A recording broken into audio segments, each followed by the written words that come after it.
வாழ்க வையகம், வாழ்க வையகம், வாழ்க வளமுடன். குரு வாழ்க, குருவே துணை. தியானமே யோகம், யோகமே ஞானம். தமிழ் ஆனந்த யோகத்தின் இன்றைய சிந்தனை துளி, கர்ம வினைகள் தொடங்கும் இடம். தேவைகள் மூன்றின் உணர்வுகளை ஆழமாக ஆராய்ந்து உணரும் வரை அதன் முக்கியத்துவத்தை அறிய முடியாது. எந்த ஒரு தேவையை எடுத்துக்கொண்டாலும் அத்தேவைக்கு மீறுகிற இடம் உள்ளது. அதாவது தேவைகளின் எல்லை கோட்டினை மீறும் இடமே கர்ம வினையாக மாறுகிறது. தேவைகளை மீறுவதற்காக செய்யும் செயல்களே கர்ம வினை ஆகும். கர்ம வினைகள் தொடங்கும் இடமே இந்த தேவைகள் மூன்றில்தான். அவரவர் தன் தேவைகளை தன்னிடம் உள்ள பொருள் வசதியை வைத்துக்கொண்டு நிறைவேற்றிக் கொள்ளலாம். அதற்காக யாரையும் துன்புறுத்த வேண்டிய அவசியம் இல்லை. தேவைகளின் அளவு மீறும் பொழுது அதற்கான பொருள் வசதியும் அதிகம் தேவைப்படுகிறது.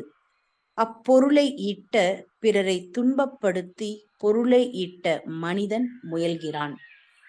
பொதுவாக எவர் ஒருவரையும் துன்பப்படுத்தாமல் நேர் வழியில் பொருள் ஈட்டுவது கடினம் என்பதனால் கர்ம வினைகளை பெருக்கிக் கொண்டே செல்கிறார்கள். அதிகமான தேவைகளை அனுபவிப்பதால் அது பிறர்க்கு துன்பத்தை தந்து அதனால் விளைந்த கர்ம வினைகளை தாமே வேறொரு சமயத்தில் துன்பமாக அனுபவம் செய்கிறோம் என்ற செயல் விளைவு தத்துவம் இச்சமுதாயத்திற்கு சரியாக போதிக்கப்படவில்லை. தேவைகள் மூன்றும் சரியாக இருந்தால் உடல் உயிர் இணைப்பு மிகச் சரியாக இருக்கும். இறைஞான ஆசிரியர் நன்மணி ஐயா அவர்களுக்கு நன்றிகள். வாழ்க வளமுடன். வாழ்க வளமுடன்.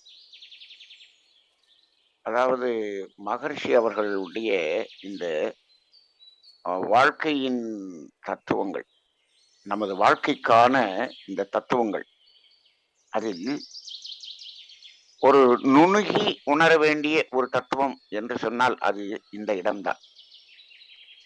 ஏனென்று சொன்னால் மனித வாழ்க்கையில் துன்பமும் இடையூறுகளும் நோய்களும் எங்கு தொடங்குகிறது என்ற இடத்தை கண்டுபிடிக்க வேண்டும் என்று அதை ஆய்ந்து பார்த்தோம் என்று சொன்னால் அந்த இடம் இதுவாகத்தான் இருக்கிறது. தலை காவேரி என்று சொல்வார்கள், கங்கோத்திரி யமுனோத்திரி என்று சொல்வார்கள். இது என்ன என்று சொன்னால் அந்த காவிரி நதி தொடங்கிய முதல் இடம், அதைத்தான் தலைக்காவேரி என்று சொல்வார்கள். அதுபோல இந்த கர்மவினை தொடங்கிய இடம் இது. அது தொடங்கி இப்பொழுதெல்லாம் வளர்ந்து அது வேரூன்றி பெரிய பெரிய மரமாக நின்று கொண்டிருக்கிறது. அவ்வளவு பெரிய மரமே நமக்கு கண்ணுக்கு தெரிய மாட்டேங்குது இன்னைக்கு சமுதாயத்துல. ஆனால் இதை தொடங்கிய இடமாகி அந்த விதைக்குள்ளாக இருக்கக்கூடிய அந்த கருவுக்குள்ளாக போய் அதை நாம் உணரக்கூடிய அளவுக்கு மகரிஷி தத்துவத்தை கொடுத்துட்டாங்க. இப்ப இந்த தேவைகள் மூன்றில் அளவு முறை மீறியது இன்று பெரிய கர்மவினை ஆலம்பரம் போல் வளர்ந்திருக்கிறது. இப்போ நமக்கு தொடங்கிய இடமே தெரியல. ஏன்னா அதை தொடங்கி விட்டவர் யாரு அப்படின்னு சொன்னோம்னா எத்தனை தலைமுறைக்கு முன்னாடி எங்கேயோ தொடங்கினாரு. அங்க தொடங்கியது இப்பொழுதெல்லாம் என்ன ஆகிவிட்டது, அது சங்கீத கர்மமாக நமக்கு வந்து வளர்ந்தது. நமக்கெல்லாம் இந்த கர்மவினை நம்ம சங்கீத கர்மத்தில் ஒரு பெரிய மரமாக வளர்த்து கொடுக்கப்பட்டு இருக்கிறது. அப்ப அந்த சஞ்சித கர்மத்திலிருந்து வரக்கூடிய எண்ணங்களின் அடிப்படையிலேயே மீண்டும் செயல்களை செய்து செய்து செய்து என்ன பண்றோம், அந்த கர்மவினை கூட்டிக் கொண்டே செல்கிறோம். அப்ப நம்ம என்ன நினைக்கிறோம், நம்ம முன்னோர்கள் எப்படி வாழ்ந்தார்கள் என்கிற அந்த அனுபவத்தை வைத்துக்கொண்டு அதே போல நாமும் வாழ்ந்து கொண்டிருக்கிறோம். சரி, அவர்கள் வாழ்ந்தது போல் நாம் வாழ்கிறோம் என்று சொன்னால் அவர்கள் அடைந்த துன்பம் அளவுக்கு நாம் அடைகிறோமா என்றால் கூட இருக்குதே. ஏன் அப்படி இருக்கிறது என்று ஒரு சிந்தனை செய்ய வேண்டுமா வேண்டாமா? செய்து பார்க்க வேண்டும். அவர்கள் நமக்கு கொடுத்த அந்த சஞ்சித கர்மம், அவர்கள் அந்த அளவில் அவர்கள் துன்பத்தை அனுபவித்திருப்பார்கள். இப்ப நமக்கு வந்தது, நாம் அதன் மேல் மீண்டும் செய்து செய்து செய்து அதனுடைய வீரியத்தை கூட்டிக் கொள்கிறோம் அல்லவா? அப்ப ஒவ்வொரு தலைமுறைக்கு தலைமுறை இந்த கர்மவினையினுடைய வீரியம் கூடிக்கொண்டேதான் செல்கிறது. அப்ப இப்போ இந்த கர்மவினை தொடங்கிய இடம் அங்க இருக்கு, அங்க இருக்கு. இப்ப அதை சிந்தனையாக நாம் செய்து கொண்டோம் என்று சொன்னால், இப்போ இந்த கர்ம வினையை இப்ப இன்னும் என்ன பண்றது? அடுத்த தலைமுறைக்கு நாம் இருப்பதை குறைத்து கொடுக்க வேண்டும் என்ற முயற்சி தான் இந்த ஆன்மீக பயிற்சி. இப்ப நம்ம வேதாத்திரியம் பயின்று கொண்டிருக்கக்கூடிய பயிற்சியாளர்கள் எல்லாம் சில பேர் சொல்றாங்க, இந்த பிறவியிலேயே இறைநிலை அடைய வேண்டும் என்று சொல்லுகிறார்கள். ஆனால் அவர்களுடைய செயல்களை எல்லாம் பார்த்தால், இந்த இறைநிலை அடைவதற்கான பிறவிகளை கூட்டிக் கொண்டு போகக்கூடிய செயல்களை செய்து கொண்டு இந்த பிறவியிலேயே இறைநிலை அடைந்து விடுவோம். இதை எங்கேயோ போய் ஒரு மால்ல போய் ஒரு கடையில போய் பணம் கொடுத்து வாங்கிட்டு வர்ற மாதிரி எல்லாம் பேசுறாங்க. முடியவே முடியாது. நாம் இப்பொழுது என்ன செய்ய முடியும் என்றால், இருக்கக்கூடிய அந்த கர்மவினையை கூட்டிக் கொள்ளாமல் நிறுத்தி, இருக்கிறதை எந்த அளவுக்கு குறைத்து நமது சந்ததிகளுக்கு கொடுக்கிறோம் என்ற அடிப்படையில் நாம் அந்த வேலையை செய்தாலே நாம் வேதாத்திரியத்தில் வாழ்ந்து கொண்டிருக்கிறோம் என்று அர்த்தம். அப்ப இப்ப இதை எப்படி நாம் உணர்ந்து கொள்வது என்றெல்லாம் நிறைய பேர் கேள்வி கேட்கிறாங்க. நான் குறைச்சிருக்கிறேனா, நான் குறைஞ்சிருக்குதா, இது என் குழந்தை குறைஞ்சு போயிருக்குதா, இதெல்லாம் எப்படி என்று தெரிந்து கொள்ள வேண்டும் என்று நினைக்கிறார்கள். அதை தெரிந்து கொள்வதற்கு எனக்கு தெரிந்த ஒரு வழி என்ன என்று பார்த்தால், அது இப்போ நமக்கு பிறக்கக்கூடிய குழந்தைகளினுடைய அந்த ஜாதக அமைப்பும் நம்மளுடைய ஜாதக அமைப்பிலிருந்து எந்த அளவுக்கு அது மேன்மையாக இருக்கிறது அல்லது எந்த அளவுக்கு துன்பகரமாக இருக்கிறது என்பதை பார்த்தாலே நாம் எந்த அளவுக்கு வாழ்ந்திருந்தோம் என்பது தெரியும். அது இன்னும் பேரனுடைய அந்த ஜாதகத்தை பார்க்கும் பொழுது நாம் எந்த அளவுக்கு குறைத்திருந்தோம், நமது குழந்தை நமது பையன் எந்த அளவுக்கு குறைத்திருக்கிறான், இப்படி அதனுடைய அளவீடை அதில் ஓரளவுக்கு நாம் தெரிந்து கொள்ளலாம். இன்னும் அதை கணிக்க வேண்டும் என்றே இல்லை. அவர்களுடைய வாழ்க்கை அனுபவங்கள் எப்படி இருக்கிறது என்பதை பார்த்தாலே நாம் குறைத்திருக்கிறோமா என்பதை தெரிந்து கொள்ளலாம். ஆனால் இப்பொழுது என்னுடைய அனுபவத்தில் நிறைய பேர் இந்த ஜாதகத்தை பார்க்க வருகிறார்களே, அவர்களுடைய குழந்தை ஜாதகத்தை எல்லாம் பார்த்தோம் என்று சொன்னார், அவர்களை விட கர்மவினையை கூட்டி கொடுத்திருக்கிறார்கள் என்பது அப்பட்டமாக தெரியக்கூடிய ஜாதகங்கள் தான் இன்றைக்கு நிறைய என்கிட்ட பார்க்க வர்ற என்கிட்ட கொடுக்குறவங்க அப்படிதான் பார்க்க முடியும். நான் ப்ரொஃபஷனா பார்த்தேன்னா இன்னும் ரொம்ப நொந்து போயிடுவேன் நினைக்கிறேன். அந்த அளவுக்கு இப்பொழுது இருக்கக்கூடிய அந்த அமைப்புகள் கர்மவினை கூடி இருக்கக்கூடியதைத்தான் காட்டுகிறது. அப்ப இது எப்படி இதை நாம் புரிந்து கொண்டு அதிலிருந்து விலகுவது என்று பார்க்கும் பொழுது, தொடங்கிய இடத்தை நாம் கண்டுபிடித்து விட்டோம். தொடங்கிய இடம் என்ன? தேவைகள் 3ல் அதில் அதிகமாவதுதான் தொடங்கிய இடம் என்று சொல்லிவிட்டோம். இப்பொழுதும் நாம் அதை கூட்டிக் கொள்ளாமல் இருக்க வேண்டும் என்று சொன்னால் இந்த தொடங்கிய இடத்துக்கு வர வேண்டும். இந்த தேவைகள் 3ஐ தேவையின் அளவில் வைத்துக்கொண்டு அதை அதிகப்படுத்தாமல் இருக்கிறோம். இப்ப அதை சௌகரியத்துக்காக நாம் அதிகப்படுத்துகிறோம். ஆனால் அது கூட ஓரளவுக்கு ஏற்றுக்கொள்ளலாம். இப்ப ஒரு உதாரணம் வச்சுக்கொள்வோம்.